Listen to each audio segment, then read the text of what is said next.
Assalamualaikum makcik. Rajinnya nyapu petang-petang ni makcik. Waalaikumsalam. Biasalah, daun-daun ni macam ada kaki je. Pagi sapu, petang penuh balik dekat sini. Tapi okey je, makcik boleh lah.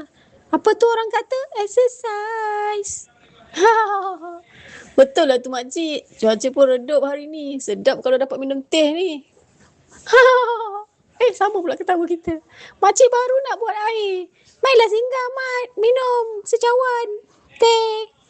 Terima kasih, makcik. Saya baru lepas minum. Nak pergi jalan-jalan dengan kawan-kawan. Betul lah. Bagus keluar ambil angin. Makcik ni asyik duduk rumah je. Badan pun dah jadi malas.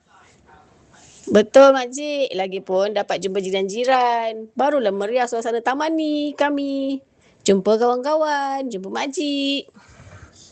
Itulah dulu petang-petang penuh orang datang berbual rumah makcik ni. Sekarang semua orang sibuk dengan telefon, dengan gadget-gadget kan. Tapi makcik, saya suka je borak dengan makcik. Banyak cerita, banyak pengalaman. Kamu janganlah bosan dengan cerita makcik ni. Taklah makcik, sembang macam ni yang buatkan kita rasa rapat sesama jiran kan makcik? Betul tu, jiran ni ibarat keluarga kedua. Okeylah makcik, insyaAllah nanti saya teman sembang-sembang dengan makcik ya. Saya gerak dulu. Bye. Assalamualaikum. Waalaikumsalam. Episod seterusnya.